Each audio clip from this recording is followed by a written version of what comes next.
bonsoir. Bienvenue à votre émission Sur la Brèche. Sur la Brèche ce soir, Maître Toussaint Abel Coulibaly, huissier de justice, commissaire-priseur, mais aussi homme politique, président du parti UPR, l'Union pour la République. Bonsoir, M. Coulibaly. Bonsoir, M. Drao. Et merci d'avoir accepté notre invitation. Alors, vous avez fait votre école primaire à Dédougou, à Bondokui et à Poura. Vos études secondaires vont ensuite vous mener de Toussiana au lycée classique d'Abidjan, puis au lycée privé Ajavon d'Abidjan, où vous obtenez un baccalauréat série D. Nous sommes en 1975. Déjà, à cette étape, quand on regarde un peu votre parcours, Dédougou, Bondokui, Toussiana, Abidjan, alors le moins que l'on puisse dire, c'est que vous avez beaucoup bougé. Alors expliquez-nous un peu la raison de tous ces mouvements. Ah oui, pour bouger, là, j'ai vraiment bougé. Il faut dire qu'à un moment, j'étais obligé de bouger. Et puis, après, ça a été de mon propre fait. Mais au début, il faut dire que j'ai commencé le CP1 à Dédougou, pendant que notre père était infirmier. Et les affectations n'étaient pas aussi bien réglementées qu'en pleine allée scolaire, on pouvait affecter un fonctionnaire. Donc, on a fait le CP1 à Dédougou et le CP2 à Bondokui. Là, c'est pas très loin. Et du CP1 au CM1, on était toujours à Bondokui. Et le premier trimestre du CM2, on l'a fait à Bondokui. Et le deuxième trimestre du CM2, on l'a fait à Poura. Donc, ça, c'était du fait de l'affectation du papa. Mais il faut dire que par la suite, moi-même, je n'étais pas très, très discipliné. Et donc, j'ai beaucoup bougé aussi par mon propre fait, de me retrouver, par exemple, en Côte d'Ivoire, à faire le lycée classique et le lycée à Javon, parce que pour moi, j'étais, on va dire, un peu rebelle. Je n'aimais pas être contraint. Vous aviez mal à partir avec vos enseignants et puis les premiers responsables de l'école. On va dire ça comme ça. Donc, j'ai préféré être le lycée à Javon, parce que non seulement c'était pas loin de mon domicile, mais ça me permettait aussi de mener parallèlement mes activités étudiantines et puis bon, un peu aussi politique dans la JPDCI. Bon, ça fait que très tôt, j'étais engagé en politique. Et ça a un peu perturbé aussi ma stabilité au niveau de la scolarité. Mais comment vous avez fait? Parce que bon, quand on regarde un peu, quand vous décrivez, vous n'étiez pas un élève facile. Comment vous avez réussi quand même à poursuivre, malgré donc voilà, ces difficultés que vous aviez? Bon, il faut dire que, modestement, je peux dire que la tête n'était pas vide. Si la tête était vide, peut-être que je n'aurais pas réussi à atteindre le niveau que j'ai atteint, mais il faut dire que j'étais un peu pressé quand même de sortir de ce circuit scolaire-là pour être actif d'une façon ou d'une autre. Et justement, après le bac D, on voit que vous optez pour des études de droit. Donc nous sommes toujours en Côte d'Ivoire. Et là, déjà, après un bac D, peut-être on s'attendrait à vous voir dans une série scientifique. Mais là, on vous retrouve en droit. Pourquoi le droit? Pourquoi ce choix? Exactement, parce que j'ai été un peu conseillé et moi-même, je voyais quelles sont mes capacités. Et je me disais que si j'empruntais une voie scientifique, je n'irais pas au bout. Donc, je me suis dit, l'un dans l'autre, si je vais en droit, peut-être que j'aurai des raccourcis. Et en ayant l'idée, connaissant l'organisation judiciaire au niveau de la Côte d'Ivoire, je me disais, bon, à un certain niveau, je pourrais postuler pour être clerc d'huissier de justice et après huissier de justice. Pour moi, ça m'allait plus que de faire des longues études pour devenir magistrat ou avocat ou quelque chose comme ça. Il faut dire qu'à un moment, c'était devenu presque incompatible mes activités que je menais en dehors du cadre scolaire et le cadre scolaire. On peut dire en quelque sorte que vous avez sacrifié peut-être des ambitions d'études longues sur l'autel un peu de vos activités, de votre engagement, disons, citoyen et politique. Non, je ne dirais pas sacrifier, parce que la profession d'huissier, c'est une profession quand même qui est noble et qui demande aussi qu'on se sacrifie pour avoir le minimum de bagages. Mais ce n'est pas d'aussi longues études que si on veut être magistrat ou bon, enseignant de droit ou quelque chose de ce genre. Donc je peux dire que c'est ce que je voulais faire en réalité, parce que moi-même j'ai été victime de beaucoup d'injustices. Donc j'étais en train de travailler à comment, et moi à mon tour, je peux être juste au lieu d'imiter les autres et être injuste comme ils l'ont été pour moi. Enfin, c'est le sentiment que j'avais à l'époque. Est-ce que vous étiez fasciné par exemple par le métier d'huissier ou est-ce que c'était juste pour finir vite et puis avoir quelque chose à faire?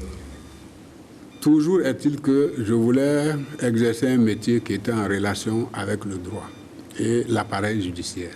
Maintenant, quand j'ai regardé les différents corps de profession, je me suis dit le plus aisé à atteindre, c'est huissier de justice. Puisqu'on peut être clerc d'huissier sans être soi-même huissier et on exerce avec quelques réserves. Et après, quand on est huissier de justice, on a l'expérience et ça fait que, bon, le métier est plus facile à aborder que si j'avais pu embrasser une autre branche, pour ainsi dire. Alors, clerc d'huissier, vous l'êtes donc à Abidjan, de 1989 à 1993. Huissier de justice au Burkina de 1997 à depuis 1997 à Ouagadougou. Mais j'ai envie qu'on s'attarde un peu sur ce parcours ivoirien. Déjà, pourquoi vous avez quitté le Burkina pour la Côte d'Ivoire? Oh, j'ai quitté le Burkina pour la Côte d'Ivoire parce que j'avais des parents qui résidaient là-bas et qui souvent envoyaient leurs enfants en vacances au Burkina. Bon, racontaient un peu ce qui se passait là-bas, comment était la vie. Et bon, ça m'a attiré et je suis parti à l'âge de 19 ans. La vie était plus belle à Abidjan? À ce qu'ils disaient, oui. Et je crois que quand j'y suis allé, je n'ai pas regretté du tout, parce que je dois beaucoup à ce pays également. Alors, je le disais, huissier de justice depuis 1997 à Ouagadougou, président de la Chambre régionale des huissiers de justice de la Cour d'appel de Ouagadougou de 2000 à 2002. Alors, ce qu'on peut dire également, c'est que votre métier n'a pas toujours bonne presse. Huissier de justice, dans l'opinion publique, l'huissier est toujours le porteur de mauvaises nouvelles. Et il ne fait jamais bon croiser son chemin. Bon, c'est vrai que l'huissier est porteur de mauvaises nouvelles. Ça dépend du camp dans lequel on se trouve. Et je vais illustrer en vous donnant un exemple. L'huissier de justice ne rend pas de décision. Il introduit les instances et il attend que les décisions soient rendues pour les exécuter. Là, je parle bien sûr de matière civile. Il se trouve que si vous avez une décision qui est rendue en votre faveur, généralement en matière commerciale, on peut condamner X à payer à Y 100 millions par exemple. Si vous avez votre décision en main, tant que vous n'avez pas un huissier de justice, vous avez une décision en votre faveur, mais vous ne pouvez pas rentrer en possession de vos 100 millions parce que seul auxiliaire qui a qualité pour recouvrer les 100 millions, c'est l'huissier de justice. Ça, c'est le bon côté. Maintenant, le mauvais côté, bien entendu, là où vous recouvrez la somme, cette personne n'applaudit pas quand vous arrivez. Mais il faut dire que c'est le métier qu'on a choisi. Et heureusement d'ailleurs que ce métier existe aussi. Est-ce que ça ne vous pose pas souvent des cas de conscience? Bon, les cas de conscience, bien entendu, nous sommes des humains. Mais si on s'en tient à la formule exécutoire qui est apposée à la fin de chaque décision, la décision est rendue au nom du peuple burkinabé et il est dit à tout huissier de justice, à tout procureur, à tout commandant de tenir la main, de donner en fait la main quand ils seront légalement requis par l'huissier pour que cette décision soit exécutée au nom du peuple du Burkina Faso. Quand vous avez une décision de ce genre, vous ne pouvez que faire passer ça avant vos sentiments personnels. Sinon, il arrive effectivement que quand il y a des carences, par exemple, si quelqu'un est un nécessiteux avéré, bon, on ne va pas non plus prendre tout ce qui peut être pris chez lui. On dresse ce qu'on appelle un procès verbal de carence. Soit dit en passant, le procès verbal de l'huissier de justice est irréfutable devant un tribunal, jusqu'à ce qu'on démontre qu'il est faux, pour parler terre à terre. Donc, c'est dire que le fait que nous dressions par exemple un procès verbal de carence pour dire que telle personne est nécessiteuse et qu'il n'y a pas lieu de la poursuivre en l'état, sauf si par chance la personne réussissait à se procurer de nouveaux biens, sinon la personne est déclarée insolvable. À partir de ce moment, la procédure s'arrête. C'est pour dire aussi que nous n'allons pas les yeux fermés, on arrive quand même aussi à avoir des sentiments et surtout à nous coller à la réalité du terrain. Et ce n'est pas un métier facile, d'autant plus que j'ai vu un peu cet épisode où votre cabinet devait remettre une convocation, par exemple, au petit frère du président. Oui. Ça a défrayé la chronique à l'époque dans l'affaire David Ouédraogo. Convocation transmise ou pas, beaucoup de choses ont été dites. Que s'est-il passé, M. Koulibaly? Vous savez, l'huissier de justice est tenu d'instrumenter. Quand il est requis, il est tenu d'instrumenter, sauf en cas de parenté ou d'alliance prouvée. Vous comprenez qu'ici, il n'y a pas de parenté ni d'alliance prouvée. Un juge d'instruction vous saisit pour introduire une instance. En l'occurrence, là, une convocation qui doit être adressée à un citoyen burkinabé. Moi, huissier de justice, il me déporte pour signifier la convocation. J'arrive, bien entendu, je ne peux pas accéder à l'intéressé par le fait qu'il y a quand même un dispositif sécuritaire qu'il faut d'abord passer. Je n'arrive pas à passer le dispositif sécuritaire pour transmettre la convocation à l'intéressé. En la matière, il est prévu ce qu'on appelle un procès verbal de difficulté d'exécution. L'huissier de justice, ce n'est pas un Superman qui arrive et qui... Voilà. Quand bien même un Superman ne se risquerait pas à aller bousculer des dispositifs de sécurité. C'était pas n'importe qui, c'était le petit frère du président quand même, qui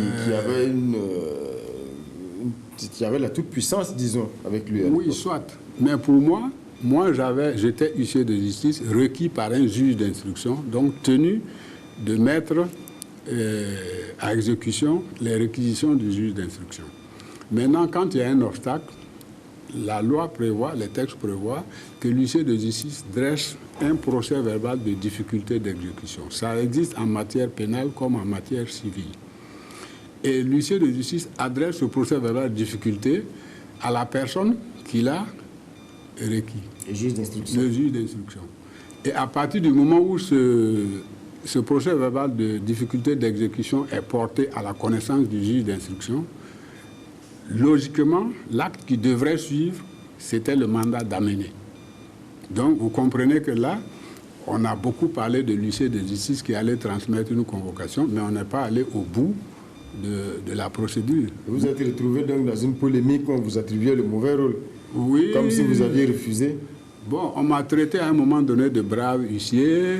Après, quand j'ai dressé le procès verbal de difficulté, on a dit que j'étais plus brave. Bon, paix à son âme. Il s'agissait du journaliste Norbert Zongo. Voilà. Et je pense qu'il faisait son travail, comme moi je faisais le mien, avec les limites que m'impose la profession. De même que, certainement aussi, le journalisme impose une certaine limite, quand bien même les limites ne sont pas de même nature. Donc, pour déjà aller transmettre ou tenter de transmettre la convocation, je pense qu'on ne peut pas me reprocher quelque chose dans ce dossier. J'aurais dit « je n'y vais pas », qu'on aurait interprété ça autrement. Or, je vous ai cité les deux cas dans lesquels l'huissier peut dire « moi, je n'y vais pas ». C'est mon parent, ou bien c'est mon allié, voilà la preuve de notre alliance. C'est les deux cas. Ce qui n'était pas le cas. Mais est-ce que ce n'est pas ça, justement, un problème de notre justice? Parce qu'il y a beaucoup aujourd'hui qui souffrent de l'exécution, justement, de leurs décisions. Et ça, également, quand même, on peut dire que c'est un talon d'Achille de notre système judiciaire. Parce que dans ce cas-ci, on a l'impression que les puissances sont difficilement accessibles. Bon, moi, je n'irai pas jusqu'à cette analyse, mais je peux dire que en matière de justice de façon globale, c'est quand même difficile de satisfaire, on va dire totalement, et tout le monde est au même moment. nous-mêmes, en tant qu'auxiliaires de justice, il nous arrive d'introduire des requêtes au niveau du tribunal et à notre modeste niveau, nous trouvons que ça prend beaucoup de temps. Et quand nous nous présentons au juge et qu'il nous sort la liasse ou alors la pile de dossiers qu'il a, nous disons, ah, vous avez raison, parce qu'on ne peut pas signer non plus à main levée comme ça, sans lire, etc. Ça, c'est des dossiers où on n'a pas besoin d'entendre quelqu'un. C'est des jugements sur pièce, c'est des signatures sur pièce. Pour exécuter. Voilà. Et quand il y a des audiences et qu'il faut entendre les parties avec les renvois pour mettre en état et tout, c'est vrai que c'est lent, mais mieux vaut une justice lente qui rend des décisions... Mais c'est toujours encore plus lent quand on a affaire aux puissants, je vais dire. C'est lent de façon classique, oui. Mais quand on a des personnes investies d'un certain pouvoir, soit économique ou politique, eh bien ça va encore plus lentement, c'est ce que je veux dire. Non, je ne crois pas. Je ne crois pas que particulièrement ce sont les personnes les plus puissantes. Ça dépend des personnes qui sont chargées de rendre ces décisions, ou bien les personnes qui sont chargées d'exécuter, et le niveau, le volume de travail que les personnes ont en ce moment, parce que les dossiers aussi, il faut les traiter de façon chronologique. Et souvent, quand on arrive, bon, ici on a l'habitude de la bousculade, hein, quand on arrive, on veut être servi le premier, pendant qu'il y a des dossiers qui sont là depuis des années. Alors, M. Coulibaly, on va s'arrêter à présent sur les fondements de votre engagement politique. Un engagement politique que je dirais très précoce, parce que comme vous l'avez signifié en début d'émission, dès peut-être 19 ans, vous étiez déjà un peu engagé sur le plan politique, ce qui a d'ailleurs perturbé vos études, je peux le dire ainsi. Visiblement, tout a commencé en Côte d'Ivoire. Qu'est-ce qui vous a poussé si jeune dans l'arène politique?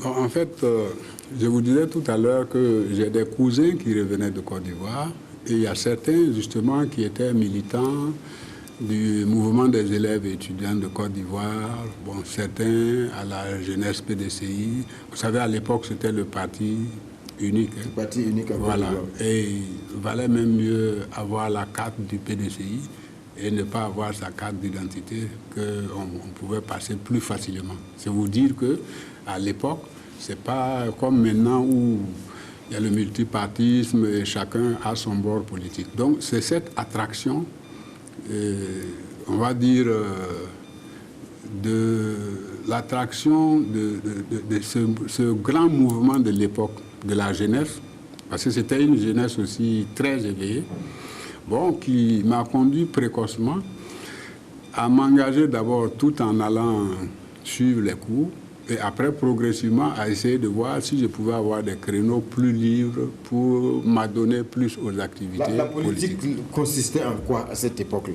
Bon, la politique, vous savez, quand on parle par exemple du mouvement des élèves et étudiants de Côte d'Ivoire, le siège du mouvement des élèves et étudiants de Côte d'Ivoire se trouvait dans l'enceinte de l'université d'Abidjan-Cocody.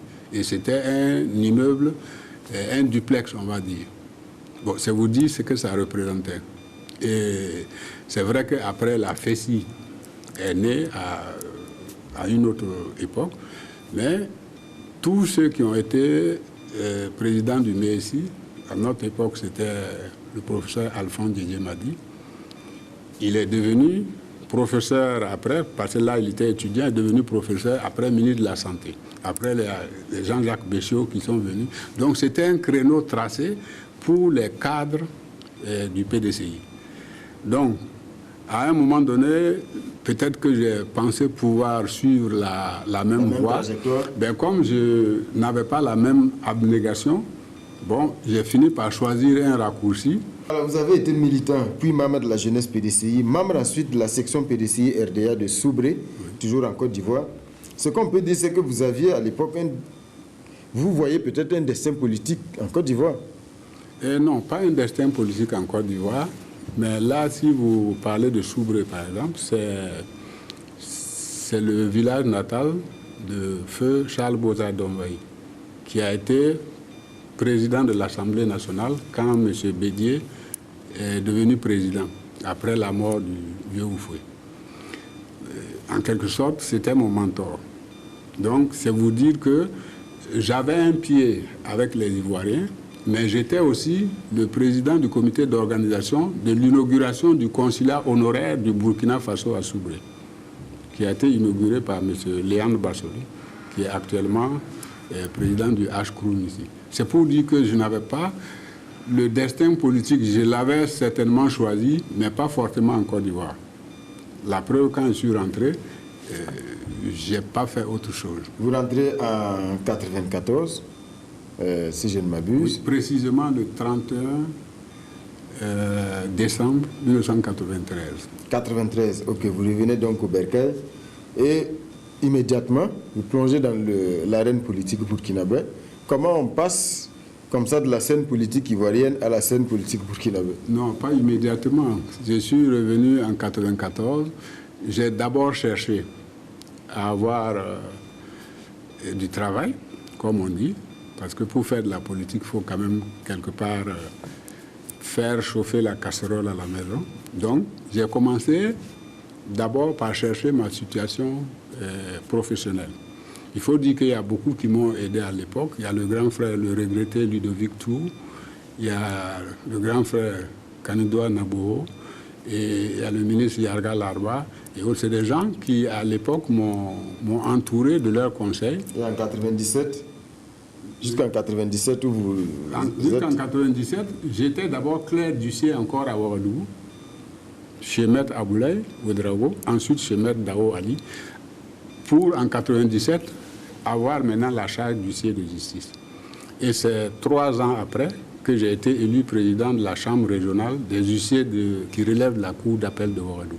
Jusqu'en 2002, quand j'ai été élu à l'Assemblée nationale, que j'ai été obligé de rendre le tablier du côté de la Chambre. Vous faisiez de la politique, parce que vous avez été élu certes en 2002, mais bien avant 2002, parce que vous étiez dans l'Alliance pour le progrès et la liberté, oui. APL. Oui. Voilà, vous êtes élu en 2002, député sous la bannière de ce parti politique. Oui. Voilà, ça veut dire qu'aussitôt revenu, on a envie de comprendre comment s'est fait en fait ce passage-là de la scène politique de la Côte d'Ivoire à la scène politique du Burkina. Non, il faut dire que en réalité, c'est en 1998 que j'ai repris les activités politiques au Burkina. J'étais un jour à mon cabinet et il y a des personnes qui sont venues me voir. Bon, on aurait appris que vous avez fait de la politique en Côte d'Ivoire, ben venez nous aider. Bon, on a besoin de vous. Bien entendu, c'est un appel qui a réveillé quelque chose qui dormait. Bon, parce que je ne savais pas par où commencer. Parce que quand on revient après un long séjour de plus de 20 ans, il faut savoir par où commencer, etc. Donc, j'ai saisi l'occasion, on va dire, pour me lancer en politique. Et surtout, après que des jeunes de la province, chez moi, ça c'est important, des jeunes de la province m'aient écrit, après 1998, pour dire, nous voulons que vous soyez notre porte-parole auprès des autorités politiques. J'ai dit, ah tiens, au lieu de me contenter d'être votre porte-parole auprès des autorités politiques, autant que moi-même je sois l'autorité politique. Ainsi donc vous saisissez la balle au rebond et comme je l'ai dit, 2002, vous êtes élu député à l'Assemblée nationale sous la bannière donc de l'APL, réélu en 2007, réélu également en 2012, oui. Mais entre-temps en 2004, vous créez donc l'Union pour la République, l'UPR, vous n'étiez pas seul bien sûr. Voilà, vous étiez un certain nombre de députés et vous décidez chacun de vous retrouver pour créer l'UPR. Alors expliquez-nous que s'est-il passé parce que chacun avait sa bannière politique sous laquelle il avait été élu. Oui. Voilà, qu'est-ce qui a présidé à la création de ce nouveau parti? Non, justement, quand nous sommes retrouvés à l'Assemblée nationale, chacun était seul élu de son parti. Ça faisait quand même un peu bizarre qu'on se retrouve dans le même groupe parlementaire et que chacun ait une étiquette différente. Donc nous étions quelques-uns. J'étais d'abord avec mon ami Yeniya Bangou, qui était, je crois qu'il est d'ailleurs toujours, député de la Nyanya, qui avait été élu sous la bannière de FPC Yelemani. Nous avons commencé à converser. J'ai dit, mais pourquoi on ne se mettrait pas ensemble? Et de fil en aiguille, nous sommes devenus 6 députés. Nous avons donc cotisé pour mettre en place les statuts et autres. Et il y avait le député maire de Houndé qui était avec nous, M. Bani Nazi, et nous sommes allés à Houndé pour lancer l'Union pour la République. Nous avons dit Union pour la République déjà parce que nous nous sommes unis au niveau de l'Assemblée. Et pour quel but? C'est pour la République. Donc, à partir du moment où nous avons réussi, je crois que c'est l'une des rares fois où des députés au sein de l'Assemblée nationale créent un parti politique. Parce que généralement, quand les gens arrivent à l'Assemblée, c'est plutôt là-bas que ça éclate. Qu'il y a des décisions. Voilà. Maintenant, l'UPR, vous créez l'UPR et vous êtes donc... vous inscrivez dans la majorité. Oui. La majorité présidentielle à l'époque. Alors pourquoi créer un parti? Pourquoi vous n'êtes pas rentré directement au CDP, par exemple? Non, vous savez, c'est difficile quand on se retrouve dans une case qui ne peut contenir que 10 personnes. Si vous vous retrouvez à 15 dedans, c'est sûr que ça va bousculer et il y en a qui vont se retrouver dehors. Nous, notre logique, c'était laquelle? Nous sommes un parti politique qui est né déjà de regroupement de personnalités issues de partis politiques différents. Ce qui était le cas aussi du CDP, parce qu'ils étaient partis à l'ODPMT, CNPP et autres pour se regrouper. Bon, nous, on n'avait pas besoin d'aller ajouter un regroupement à un autre regroupement. Nous avons préféré être autonomes. Du reste, nous avons créé le parti avant de le présenter même au président de l'Assemblée nationale de l'époque, qui était le président actuel, M. Roch-Marc Christian Kaboré. Bon, c'est quand nous avons créé le parti qu'il a su que des députés ont créé un parti. Mais selon les relations ne semblaient pas non plus au beau fixe avec le CDP à l'époque, parce que, en tout cas, selon les indiscrétions, comme s'il y avait quand même un conflit entre vous, parce que vous étiez devenu pratiquement, disons, la deuxième ou la troisième force politique au niveau de l'Assemblée, au niveau de l'échiquier politique de façon générale. Mais vous étiez également de la majorité, mais selon des indiscrétions, il y avait quand même des conflits avec le CDP. Non, c'est exact. Je peux même dire que je ne sais pas trop pourquoi, mais l'UPR était le parti à abattre pour le CDP. Bon, quand on commence à abattre les alliés, bon, ça ne mène pas très très loin. C'est dire quoi? Nous avons perdu par exemple un siège au Kouritenga parce que les membres du CDP de cette zone se sont tellement acharnés sur le candidat UPR que c'est le candidat d'un autre parti qui a eu le siège avec 200 voix de plus que le nôtre. Donc ça, c'est illustratif. Moi, je suis de la province du Mourou, je sais comment ça s'est passé de tout le temps là-bas. Il m'arrivait même souvent de dire que quand on se combat entre alliés, c'est pas sûr que ça ne soit pas l'adversaire qui finisse par gagner. Mais qu'est-ce qui peut expliquer cela? Est-ce que c'est peut-être des égos personnels? Non, c'est une question de leadership régional. C'est une question de leadership. Là où j'ai constaté ces combats et ces animosités, on va dire, c'est une question de leadership régional. Chaque fois que la question de lutte entre l'UPR et le CDP s'était posée, à l'analyse, c'était des questions de leadership régional. Et même si cette bagarre de leadership régional doit se faire au détriment de l'intérêt général, ben, pour certains, la bagarre valait la peine d'être menée. Malgré tout, vous êtes resté fidèle au président Blaise Compaoré, à la mise en œuvre donc, de son programme. Face à tous ces obstacles, peut-être qu'il aurait été mieux indiqué de chercher un autre chemin. Mais vous êtes resté constant. Vous vous entendez pas avec le CDP, mais vous êtes fidèle à Blaise Compaoré. Ça arrive, oui. Ça arrive. Dans une famille, on peut ne pas aimer tout le monde, mais aimer une personne au sein de la famille, oui, c'est d'ailleurs très cohérent. Ça a au moins l'avantage d'être honnête et sincère. Mais M. Koulibaly, certains estiment que c'est justement cette bagarre qui fait un peu que vous êtes resté un peu à la marge pendant longtemps de la gestion de la chose politique, de la gestion de la cité, parce que vous étiez quand même la première force alliée du parti au pouvoir. Mais malgré tout, quand on regarde, ce n'est qu'en 2008 que vous êtes nommé donc ministre chargé des collectivités, ministre délégué chargé des collectivités territoriales. Et certains analystes estiment que c'est justement tout cela qui a fait que vous êtes resté à la marge. Ben, je crois que ces analystes n'ont pas tort. Mais nous n'avons pas eu l'habitude de faire du marchandage politique. Nous avons été la troisième force politique au Burkina après les élections de 2007. Nous avions 5 députés et avec 6 conseils municipaux qu'on gérait. En 2012, nous avons eu 5 députés. Et là, nous avons même une commune chef-lieu de région, la commune de Dédougou. Mais au bout de tout ça, moi, j'étais toujours ministre délégué. On a été d'abord 3e force, ensuite 4e force quand l'UPC est rentré en jeu. Bon, mais il faut dire qu'à un moment donné, on se dit que bon, la prochaine fois ça va aller, la prochaine fois ça va aller, et quand la prochaine fois ça ne va pas, à un moment vous vous arrêtez. Comment on gère une telle frustration? En fait, au début, il n'y avait pas de frustration, parce que moi, je pensais qu'on allait finir par comprendre. Mais à un moment donné, il a fallu que je prenne les devants pour dire que j'ai des difficultés pour mettre en œuvre ma lettre de mission. Donc, qui de droit devait en tirer les conséquences. Et je c'est crois dont vous parlez, parce qu'en 2008, vous étiez ministre délégué. Il y avait donc un ministre qui était donc là, qui était le ministre Bouma à l'époque. Et visiblement, les choses ne se passaient pas très bien. Non, je ne vais pas ramener ça à des questions de personnes. Mais ce qui est sûr, dans l'ensemble, je sentais que j'étais un peu comme un intrus.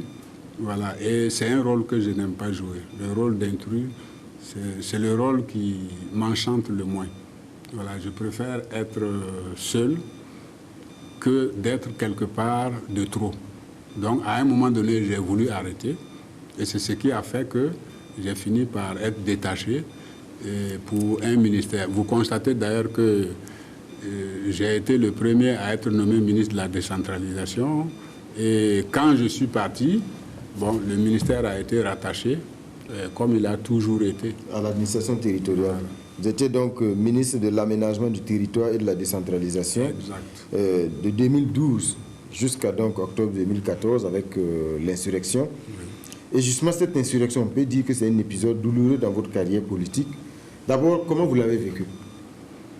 Bon, je l'ai vécu comme tout Burkinabé, avec beaucoup d'amertume, parce qu'il y a quand même eu des morts. Contrairement à ce qu'on peut penser, il y a eu des morts de part et d'autre, si on peut dire ça comme ça.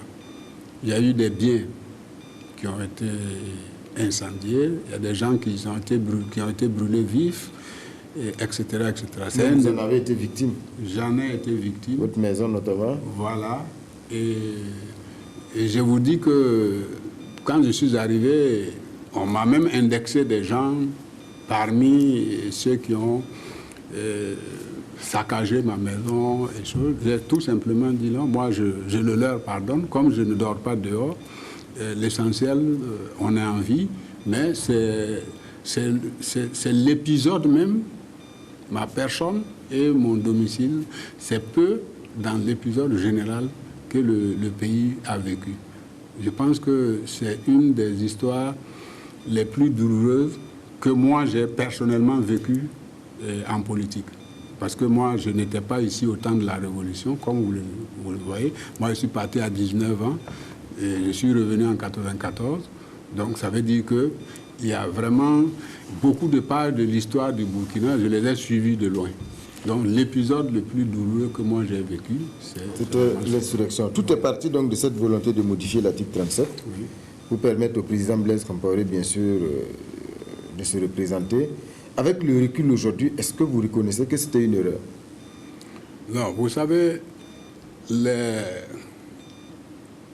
gens, quand on veut dire quelque chose, l'histoire ne commence pas à s'écrire à la page 10, où on ne lit pas l'histoire à partir de la page 10. Cette question de modification de l'article 37, ça a été arrêté lors d'un congrès du CDP en 2009. Je peux dire que c'est le CDP qui a pris la résolution d'appeler le président à modifier l'article 37. Ce n'est pas le président de lui-même qui l'a dit en premier, en tout cas. C'est l'instance de son parti qui l'a décidé. Et après, donc, il a accepté. Il a accepté, bien sûr. Mais il y a des gens qui ont prononcé ça pour la première fois avant lui. Donc, il était dans un ensemble. C'est pour vous dire que cette question d'article 37, moi je vois ça un peu comme des gens qui seraient dans un car de transport. Il y a tout le monde, le car quitte Bobo, tout le monde est à bord. Il y en a qui descendent à Houndé, d'autres à Boromo, etc. Et à l'arrivée à Ouaga, ceux qui sont dedans, on dit, bon, vous payez le transport, les frais de transport de tout le monde. Y compris ceux qui sont descendus en route. Voilà, vous qui êtes à l'arrivée, c'est vous qui devez payer les frais de transport de tout le monde. C'est comme ça qu'on peut illustrer cette question d'article 37. Ou alors, comme si vous vous trouviez à bord d'une barque, il y en a qui ont des gilets de sauvetage cachés. À un moment donné, ils poussent la barque à l'eau et ils ont des gilets de sauvetage. Vous parlez de ceux qui ont quitté le CDP, bien sûr, non, à un certain moment. Je parle de nous tous. Je ne parle pas de quelqu'un particulièrement, je parle de nous tous. Puisque moi-même, contrairement à ce que les gens disent, vers la fin, après les élections des sénatoriales, les élections sénatoriales, nous avions négocié au niveau de l'UPR pour avoir au moins un sénateur dans la boucle du Moumou, qui est quand même le chef du président de l'UPR. Nous avons négocié en vain avec le président du CDP à l'époque. Mais quand les sénatoriales sont passées, que nous n'avons pas eu de sénateurs, nous avons dit OK. Mais maintenant, nous ne pouvons plus dire à des gens, sortez, parce que c'est une affaire du Sénat, ou bien c'est une affaire d'article 37. On ne l'a pas dit haut et fort, mais ça s'est dit entre deux personnes. Et à partir de ce moment, le président du CDP de l'époque savait qu'il ne pouvait plus compter sur nous. Mais on avait déjà fait des déclarations publiques, on ne peut plus ramasser ça. Ce n'est pas pour fuir une quelconque responsabilité. Mais est-ce que c'était une erreur? Aujourd'hui, avec le recul, est-ce qu'on ne peut pas dire que c'était une erreur? C'était une erreur généralisée. C'était une erreur généralisée, que ce soit certains de ceux qui étaient dans la rue contre la modification de l'article 37, comme ceux qui étaient chez eux à la maison pour la modification de l'article 37. Il ne faut pas voir là où on tombe, mais il faut voir là où on a buté. Là où on a buté, c'est ceux qui ont dit on va modifier l'article 37. Si après ils ne se sont pas entendus entre eux et qu'il y a eu une scission, nous on n'était pas CDP. Nous n'avons pas pris de décision et nous n'avons même pas qualité pour prendre décision de modifier l'article 37. Mais vous, à titre personnel, on a l'impression que vous n'avez pas su interpréter des signes avant-coureurs, car ce projet a même divisé votre parti. À un certain moment, il y a des sections de l'UPR qui ont fait défection. Non, ça c'est mal interprété. C'est pas une question de modification de l'article 37. Vous voulez que je vous dise tout? Oui. À l'UPR, on n'a jamais donné de consigne de vote à des députés. Quelle que soit la loi qu'on doit voter, au niveau du parti, nous n'avons jamais donné de consigne de vote. Les députés votent en âme et conscience, y compris pour la question de l'article 37. Voilà. Donc, c'est tout vous dire. Mais ça a fragilisé votre propre parti? Non, ce qui a fragilisé notre parti, c'est quand certains membres du CDP ont démissionné. Il se trouve que nous avons des affinités de part et d'autre. Moi, j'étais ministre de la décentralisation. Je suis proche de certains, je ne vais pas citer des gens sur ce plateau ici, mais j'ai travaillé avec le président Roch pendant... J'ai été 4e vice-président de l'Assemblée. J'ai longtemps travaillé avec le président Roch. Donc, c'est quelqu'un que je connais bien et qui me connaît bien aussi. Donc, au moment où il y a eu des démissions, certains membres de mon parti sont venus me voir et disent, bon, est-ce qu'on ne va pas faire le mouvement? Je dis, ben, faire le mouvement comment? Nous ne sommes pas CDP. Vous voulez que nous démissionnions de notre propre parti? Quelqu'un ne peut pas démissionner de son propre parti. Non, il faut qu'on aille à un regroupement. Non, c'est le regroupement que nous n'avons pas voulu à l'Assemblée. Nous nous sommes déjà regroupés. On ne va pas aller de regroupement en regroupement, on n'aura plus d'âme. Donc, ce n'est pas la question de l'article 37 qui nous a divisés, c'est plutôt la question de l'appartenance à un nouveau parti qui est en train de se créer. Alors donc, voilà, les choses donc, se sont précipitées avec l'insurrection des 30 et 31 octobre 2014. Exact. Voilà, qui met un arrêt brutal donc, voilà, au régime en place. Et aujourd'hui, par exemple, vous êtes dans une situation où une épée de Damoclès plane un peu sur votre avenir politique avec ce procès aujourd'hui qui concerne en tout cas le dernier gouvernement, donc Luc Adolphe Thiaw, dont vous étiez membre. Alors, tout ce qu'on peut dire, c'est que le procès était ouvert avec la Haute Cour de justice, interrompu après pour des raisons de droit. Aujourd'hui, sans rentrer dans le détail, bien sûr, on ne va pas faire le procès ici sur la brèche. Comment vous appréhendez un peu ce procès-là? Vous savez, en tant qu'auxiliaire de justice, vous me permettrez de ne pas parler de ce procès. Le procès a commencé, il aura lieu, et en temps opportun, je crois que vous verrez la suite du procès. Mais moi, je suis très mal placé en tant qu'auxiliaire de justice et surtout prévenu dans le cadre de ce procès d'en parler. Est-ce que vous êtes serein? Est-ce que vous reprochez quelque chose dans ce procès? Est-ce que vous êtes serein? Si c'est la sérénité, là, je peux vous dire, puisqu'il s'agit de moi, je suis serein. Voilà, et très serein d'ailleurs. Alors, M. Koulibaly, en mars 2018, si je ne m'abuse, vous avez rejoint l'actuelle majorité présidentielle. Aujourd'hui, vous faites partie donc de l'APMP, l'Alliance des partis de la majorité présidentielle. Je veux parler de l'UPR. Alors, comment on peut comprendre ce revirement? Non, ce n'est pas un revirement. C'est-à-dire l'histoire que je vous ai racontée tout à l'heure de la création du parti. Et vous savez, que ce soit le président Roch ou le président Compaoré à l'époque, la première fois que j'ai serré la main à l'un de ces deux, j'étais déjà député. Donc, ils m'ont tous connu quand j'étais député. Ça veut dire que... aucun d'eux ne vous a fait? Non, ce sont les gens de la province du Mourou qui m'ont construit pour me porter à l'Assemblée nationale. Maintenant, la province du Mourou faisant partie du Burkina, c'était les dirigeants de l'époque. Donc, le président de l'Assemblée nationale, moi étant député, je me suis bien entendu rapprocher de lui dès 2002. Et c'est en 2005 que je lui ai posé la question de savoir, mais nous sommes de la majorité, nous soutenons quelqu'un qu'on n'a jamais vu et qui nous a jamais même dit bonjour. Moi, je souhaiterais quand même le rencontrer pour lui dire bonjour. Et c'est le président Roch qui a pris le premier rendez-vous avec le président Compaoré à l'époque pour m'introduire chez lui. Vous voyez, moi, quelque part, je me dis, c'est lui qui m'a introduit auprès de celui qui est parti.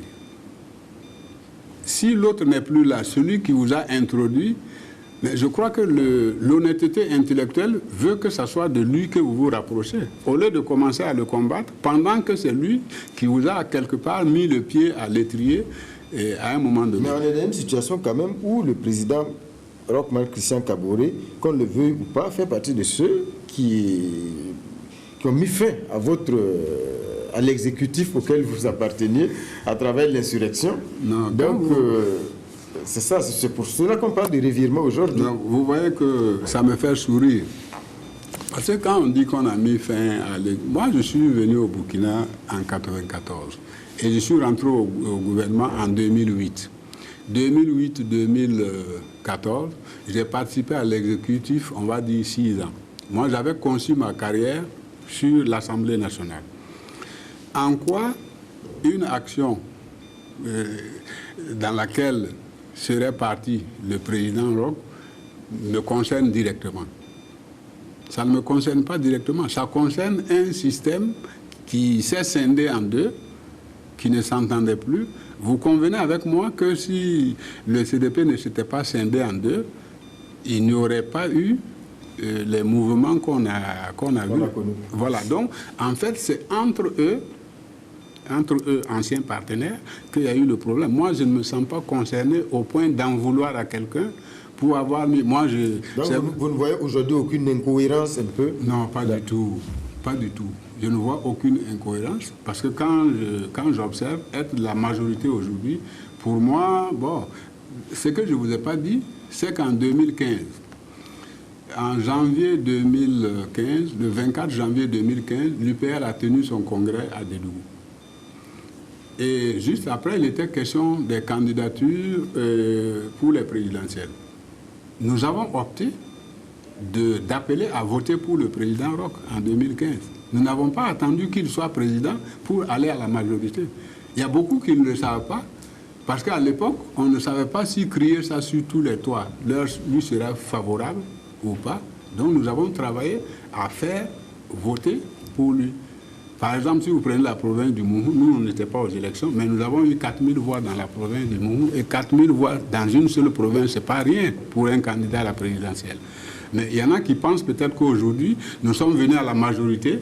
Parce que vous êtes venus juste pour pouvoir tirer vos marrons de feu et peut-être avoir encore un poste ou quelque chose. Non, le jour que vous avez l'occasion, vous demandez au président Kaboré si oui ou non, en 2015, lui et moi, nous nous sommes vus et que j'ai appelé à voter avec mon parti, ceux qui sont avec moi, à voter pour le président Roch, candidat Roch à l'époque, parce que c'était celui que je connaissais le plus parmi tous les candidats et à qui je devais quelque chose.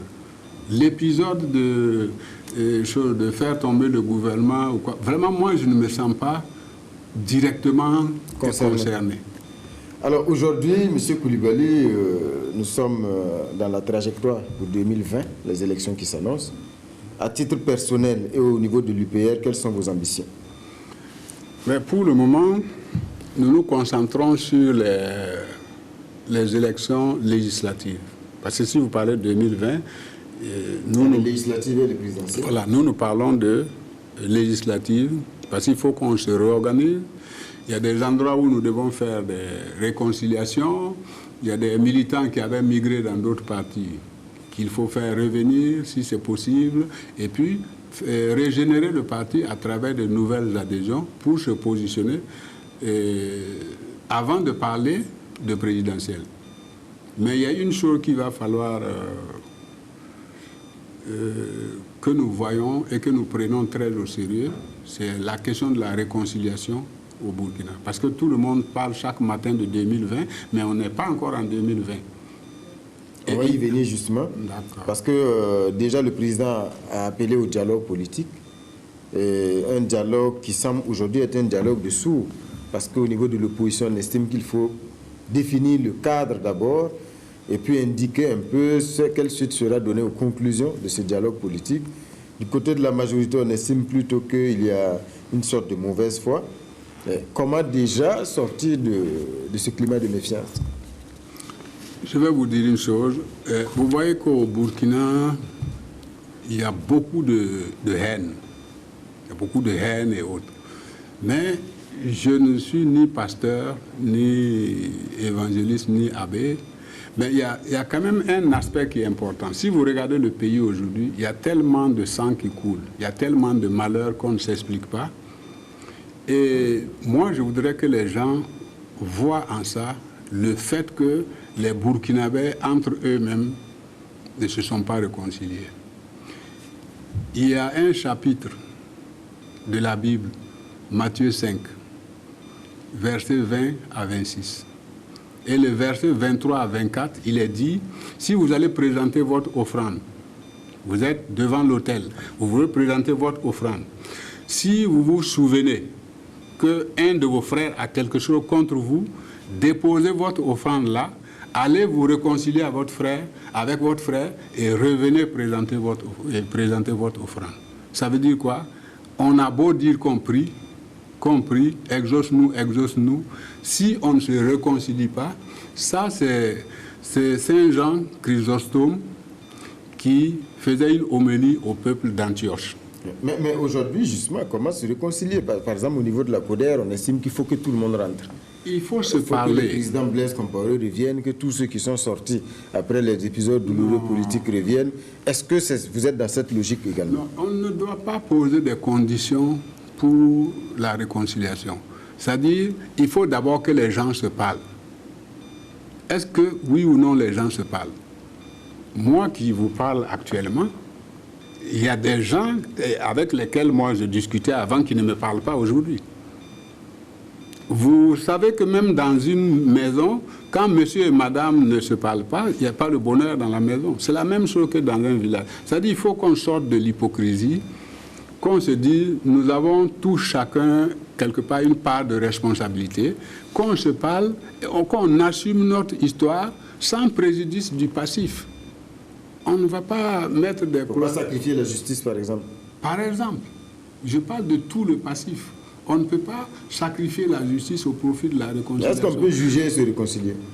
C'est-à-dire, on ne doit pas attendre de tout juger avant de se réconcilier. Les deux ne sont pas incompatibles. Ce n'est pas parce que vous vous êtes réconciliés que vous n'irez pas en procès. Si mais s'il y a certains qui estiment qu'il faut laisser tomber avant qu'il ne soit question de réconciliation. Non, il n'est pas question de laisser tomber. C'est-à-dire qu'il faut que les gens se parlent d'abord, que tout le monde se parle. Vous voyez, Mme Merkel est venue au Burkina. Qui mieux que Mme Merkel sait ce que c'est que la guerre, la division? Elle-même, son pays était divisé en deux par un mur. Elle est venue de l'Est, l'Allemagne réunifiée. Aujourd'hui, elle est chancelière, une dame des plus respectées au monde. Elle est venue le dire. L'Union européenne, dans son rapport, a parlé de réconciliation. La dernière fois, quand nous sommes allés, notre pays allait à l'ONU pour plaider pour le G5 Sahel. L'ONU, des membres de l'ONU ont encore incité à la réconciliation. Vous voyez, si de l'extérieur, on voit qu'il y a besoin de réconciliation, c'est que la division est telle que dès que vous foulez le sol au Burkina, vous savez que les gens ne s'entendent pas. Et ça, on ne peut pas prospérer en étant dans cette posture-là. Alors, Monsieur Koulibaly, cette semaine, l'actualité a été marquée par les polémiques qui se poursuivent sur la forêt de Kwa, choisie comme site d'implantation de l'hôpital de référence de Bobo-Dioulasso. Le gouvernement a indiqué donc qu'une étude d'impact environnemental sera menée avant toute décision définitive. Malgré tout, la polémique est toujours là. Quelle est la lecture que vous faites de cela? Parce qu'il y a eu tellement de choses autour de l'implantation de cet hôpital. Heureusement que depuis que cette polémique est née, nous n'avons pas pris position, ni en tant que parti politique, ni en tant que citoyen.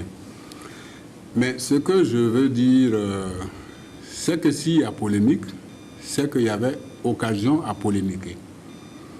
Je vois que, occasion de polémiquer, on va dire, je vois que c'est au bout de la chaîne, sinon au milieu de la chaîne, que le gouvernement parle d'études d'impact environnemental. Si on avait commencé par là, je crois qu'il n'y aurait pas eu de polémique. Et là, le Premier ministre à l'Assemblée a même reconnu qu'il y a eu certainement des erreurs de communication. C'est très honnête et très sincère de sa part. Parce que moi, je me dis, tout projet aujourd'hui, même les routes qu'on fait, vous ne pouvez pas faire une route ou un projet digne de ce nom sans étude d'impact environnemental. Ça, c'est connu. Maintenant, quand des gens se lancent dans une polémique, dès la première manifestation, on aurait dû entendre, vous allez très vite, vous allez trop vite. On va d'abord faire une étude d'impact environnemental. Au lieu que ça soit ramené sur le plan de la diplomatie, avec... On a même l'impression que ça glissait sur l'échiquier politique. Beaucoup parlent de récupération politique aujourd'hui. Justement, récupération politique dans laquelle on trimballe des chefs coutumiers et autres qu'on présente comme étant des défenseurs de ceci ou des contre cela. Bon, tout ça, c'est la division du pays dont je parle. Monsieur Ouedraogo, pouvez-vous me citer un seul sujet au Burkina aujourd'hui qui fait l'unanimité? Même les attaques terroristes, les Burkinabés ne sont pas unanimes. Il y a des gens qui sont pour ceci, des gens qui sont pour cela. Dès que cela parle, on dit non, c'est vous qui êtes ceci. Mais quel sujet aujourd'hui nous rassemble tous au Burkina? Moi, je n'en vois pas. Mais pourquoi aujourd'hui est-ce que vous pensez qu'il faut tout arrêter et puis attendre l'étude d'impact environnemental, ou qu'est-ce qu'on fait pour en sortir? Mais bien sûr, on aurait dû commencer par là. Je pense que c'est la moindre des choses. Parce qu'au Burkina, les gens ont la manie, quand vous parlez, on dit oui, vous êtes contre X ou contre Y. Du coup, il y a beaucoup de gens qui font la grève intellectuelle, qui se taisent, qui ne donnent pas leur avis. Sinon, c'est le minimum, l'étude environnementale. Ceux qui manifestaient au début, si vous leur présentez une étude d'impact environnemental qui prouve que ce n'est pas aussi nuisible que ça, mais les gens vont rentrer chez eux. Mais la polémique a atteint un seuil où la politique a récupéré un dossier qui est social et même diplomatique. Alors on va évoquer également l'actualité hors de chez nous, notamment en Guinée, où le Premier ministre s'estime actuellement donc favorable à la modification de la Constitution. Le ministre de la Justice, Cheikh Sako, garde des Sceaux, donc, qui a claqué la porte, qui a démissionné, en indiquant donc ne pas pouvoir, en tout cas, accompagner ce mouvement vers la modification de la Constitution qui permettrait en filigrane au président Alpha Condé de se représenter. Alors, quelle lecture vous faites de cette situation en Guinée? Moi, je pense que un Burkinabé, vous demandez à un Burkinabé qui a été membre d'un gouvernement qui a été renversé par une insurrection, justement, résultant de la modification de la Constitution, vous connaissez d'avance ce que je vais vous dire. Ce n'est ni opportun en Guinée, ni opportun ailleurs, à partir du moment où, dans la Constitution actuelle, le président guinéen a fait 2 mandats, où il est à son 2e mandat, si je ne m'abuse. Je pense que partir déjà comme ça, il faut dire que même sa façon d'être élu, il a été élu, je crois, 1 ou 2 ans sans parlement, etc. Voilà. Je crois que jusqu'à présent, il a été soutenu par des puissances étrangères. J'espère que ces puissances étrangères arriveront à lui tenir le langage de la vérité actuellement pour ne pas faire basculer aussi ce pays dans la violence plus que ce qu'elle n'a connu, parce qu'il y a déjà eu suffisamment de violence en Guinée. Pour finir là, avec le Mali, International Crisis Group qui recommande au gouvernement malien de négocier avec des groupes terroristes, notamment donc la Katiba du Massina du prédicateur Amadou Koufa. International Crisis Group indique en tout cas que des négociations peuvent être explorées comme une piste. Le gouvernement a répondu, en tout cas en indiquant également que c'est une piste sur laquelle il travaille. Faut-il négocier avec les terroristes? Nous avons déjà fait une déclaration au nom de l'UPR pour dire qu'il ne faut pas exclure. On dit à la guerre, tous les moyens sont bons.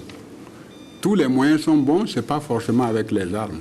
Et nous reconnaissons que cette histoire de terrorisme, les armes constituent 20% de la solution. Les 80% de la solution contre le terrorisme sont politiques. Donc, il ne faut pas exclure de négocier. Ça dépend de la forme de négociation. La négociation n'est pas forcément aller s'asseoir autour d'une table. Il y a des intermédiaires et autres. L'essentiel est de se préserver à un moment donné. Si le gouvernement malien dit on peut envisager de négocier, ce n'est plus avec des indépendantistes, hein. Ils parlent bien des terroristes. Mais si vous remarquez, par exemple, dans le G5 Sahel, vous voyez que la Mauritanie fait partie du G5 Sahel. Mais combien de fois vous entendez des attaques en Mauritanie?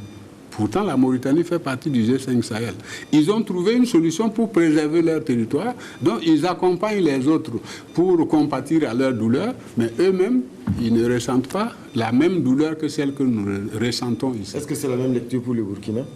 C'est la même lecture, c'est exactement la même lecture que nous avons à l'UPR en tout cas, et nous l'avons déjà fait savoir par une déclaration, de dire qu'il ne faut pas. D'ailleurs, de moins en moins de pays occidentaux crient haut et fort qu'ils ne négocient pas avec les terroristes.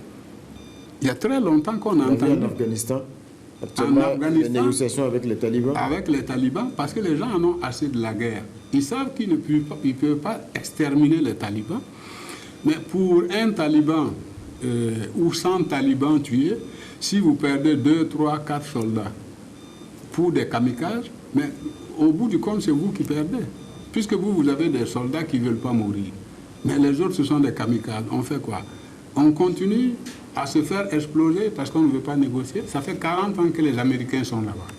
Mais nous ne voulons pas de guerre de 40 ans. Donc, autant envisager toutes les solutions pour que ces terroristes s'éloignent de nous, sans se rabaisser, en restant dignes. Bien entendu, on ne va pas aller négocier... comment on appelle, la fleur au fusil, comme on dit. On va avec nos armes, parce que c'est impressionnant aussi de savoir que nous avons cette puissance de nous défendre sans négociation. Et à partir de ce moment, on pourra trouver un créneau, quelle que soit la méthode, nous n'en avons pas comme ça en tête, mais il ne faut pas exclure la négociation. Ça va être le mot de la fin, M. Koulibaly. Merci d'avoir accepté l'invitation de l'émission Sur la Brèche. Un rappel, mesdames et messieurs, l'invité ce soir était M. Toussaint Abel Koulibaly, ancien ministre, ancien député, président de l'UPR, l'Union pour la République. Voilà, c'est tout pour Sur la Brèche ce soir. Merci pour votre attention et à dimanche prochain pour un autre numéro.